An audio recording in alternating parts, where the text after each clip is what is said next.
السلام علیکم ورحمۃ اللہ وبرکاتہ۔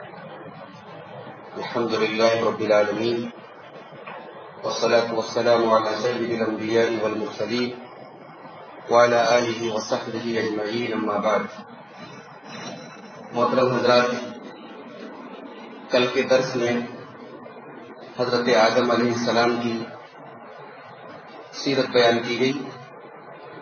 حضرت آدم کے بعد اس دنیا میں اللہ تعالیٰ نے حضرت نوح علیہ السلام کو بھیجا۔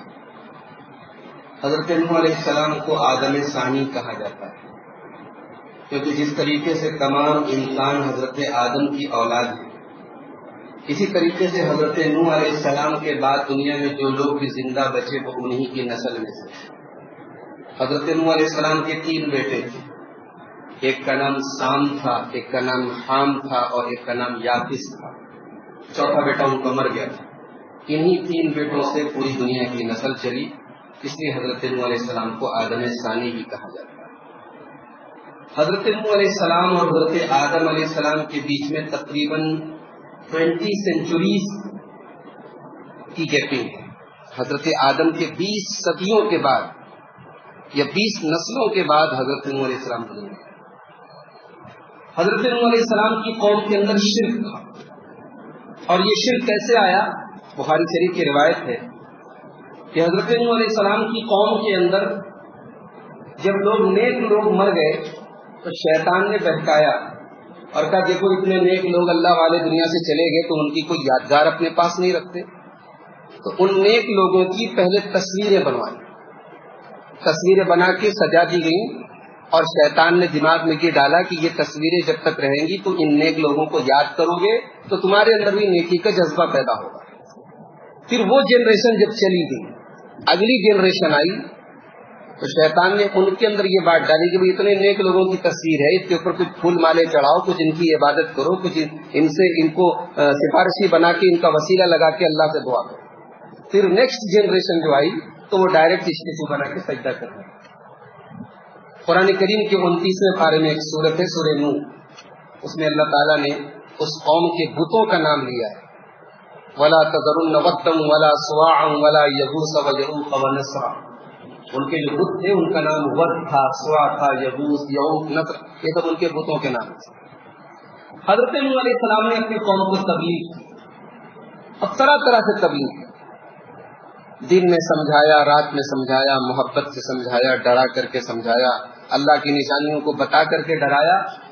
950 سال تک تبلیغ کرتے رہے، 50 کم 1000 سال تک تبلیغ کرتے رہے حضرت نوح علیہ السلام۔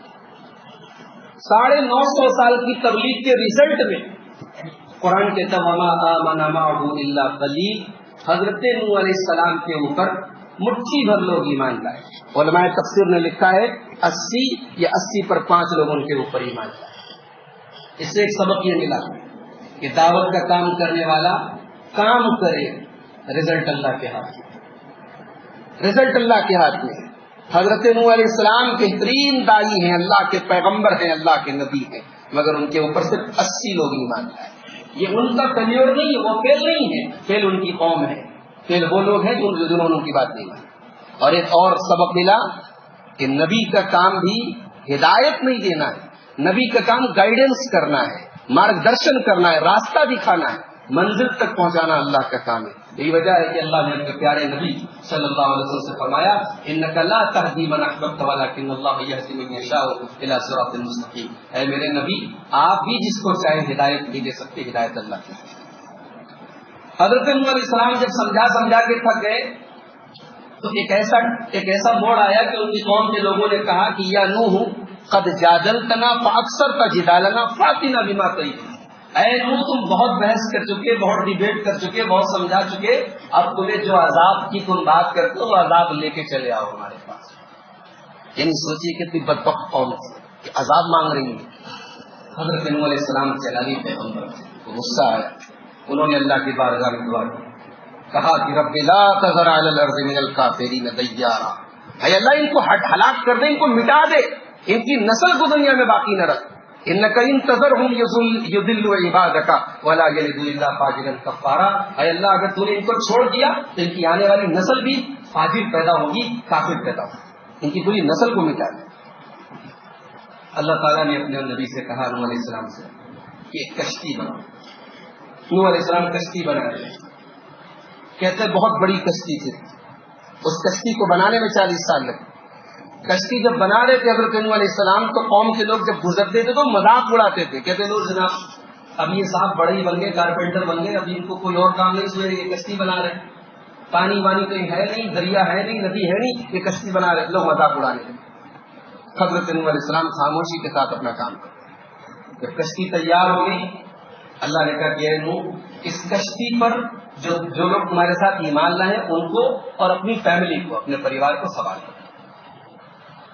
اور میں تفصیل میں لکھا ہے کہ حضرت نوح علیہ السلام نے کشتی کے 3 پارٹ کیے تھے، 3 فلور بنائے تھے، ایک فلور پر انسان تھے، ایک فلور پر پرندے وغیرہ تھے اور ایک فلور پر جانور تھے۔ بہرحال تمام ایمان والوں کو کشتی پہ سوار کیا، کشتی ریڈی ہو گئی۔ اب اس کے بعد اللہ تعالیٰ نے پانی کو، اور پانی ہر طرف بھرنے لگا، پوری زمین میں پانی بھرنے لگا، طوفان کی، ابھی دیکھیے آپ سائیکلون آئے ہیں پانی نام کا، جن جن علاقوں سے گزرا ہے وہاں ہلاکت دہشت ہے، دیکھیے اتنے سینکڑوں لوگ مر چکے ہیں۔ ہمارے ہندوستان کے کئی علاقوں سے گزرتا وہ بنگلہ دیش کی طرف چلا گیا۔ طوفان آتا ہے تو کیا حالات ہوتے ہیں۔ حضرت نوح علیہ السلام کے زمانے میں جو طوفان آیا وہ پورے ورلڈ اور پورے یونیورس کا طوفان تھا، یونیورسل طوفان کا۔ تو پانی جب پوری زمین پر بھرنے لگا، حضرت نوح علیہ السلام کا پورا پریوار ان کی کشتی میں آ چکا تھا، ان کا ایک بیٹا جس کا نام یام تھا وہ کشتی میں نہیں آ رہا تھا۔ حضرت نوح علیہ السلام نے اپنے بچے سے کہا کہ میرے بیٹے تو بھی کشتی پہ آ جا، تو بیٹے نے جواب دیا سآوی الی جبل یعصمنی من الماء، ابا جان آپ میری فکر نہ کریں، پانی اگر آ رہا ہے، طوفان آ رہا ہے، میں پہاڑ پہ چڑھ جاؤں گا، مجھے کوئی نقصان ہونے والا نہیں۔ حضرت نوح علیہ السلام نے بڑے درد سے کہا لا عاصم اليوم من امر اللہ الا من رحم، میرے بچے اگر آج اللہ کا عذاب آیا تو اللہ کسی کو نہیں بچائے گا، جس پر اللہ کا رحم ہوگا اللہ کے عذاب سے وہی بچے گا، تجھے دنیا کا کوئی پہاڑ بچا نہیں سکتا۔ بہرحال ابھی باپ بیٹے کی گفتگو چل ہی رہی ہے کہ قرآن کہتا ہے وحال بینہما الموج فکان من المغرقین، باپ بیٹے کی گفتگو کے دوران ہی پانی کی ایک لہر آئی، پانی کی موج ایک آئی اور نوح علیہ السلام کا بیٹا ان کی آنکھوں کے سامنے ڈوب گیا۔ حضرت نوح علیہ السلام نے اللہ کی بارگاہ میں دعا کہا کہ اللہ تو نے وعدہ کیا تھا تو میرے پریوار کو بچائے گا، کیا میرا بیٹا میرے پریوار میں سے نہیں، میری فیملی میں سے نہیں، میرا بیٹا میری آنکھوں کے سامنے ڈوب گیا؟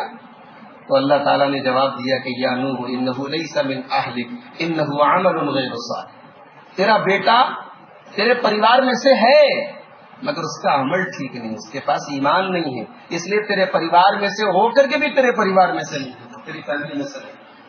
اسے ایک سبق ملا، اسے ایک حدیث رسول کی تائید ہوئی۔ اللہ کے رسول ایک حدیث میں فرماتے ہیں من بقع به عمله لم يسرع به نسب، جس کا عمل اس کو پیچھے کر دے اس کا نسب اس کو آگے نہیں کر سکتا۔ آپ کا خاندان بہت اونچا ہے، آپ کی برادری بہت اونچی ہے، آپ کے باپ دادا بہت اونچے ہیں، اللہ کے یہ نہیں دیکھا جائے گا آپ کا عمل کہاں ہے، عمل نے اگر پیچھے کر دیا تو نسب آپ کو آگے نہیں کر سکتا۔ نوح علیہ السلام کا بیٹا ڈوب گیا، پیغمبر کا بیٹا 950 سال تک تبلیغ کرنے والے نبی کا بیٹا ڈوب گیا۔